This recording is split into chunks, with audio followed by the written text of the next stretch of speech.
نبی علیه السلام فرمای کومه ښځه چې 5 وخته لمونځ وکړي او یوه میاشت روزه نیسي، یعنی کله چې د فرضي میاشت راشي نو دا یوه میاشت روزه نیسي او د خپل فرج حفاظت وکړي او د خپل میړه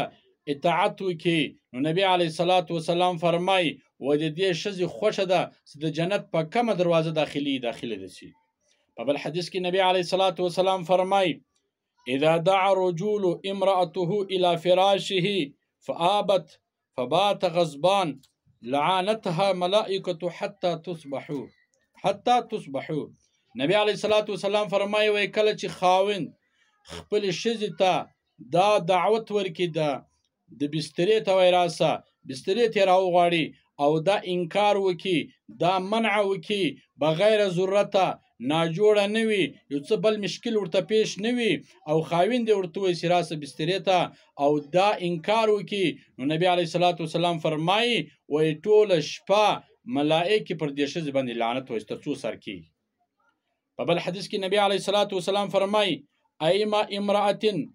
ماتت وزوجها عنها راز دخلت الجنه. وسی کومه ښځه مړه سي او خپل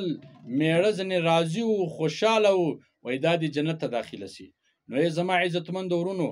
او خویندو چې کم سړی چې ښځه لري نو هغه د ښځې د حقوق خیال وساتي او کومه ښځه چې خپل میړه لري د هغه میړه د خاوند حقوق خیال دی وساتي. یو د بل حقوق خیال ساتل دا ضروري دي.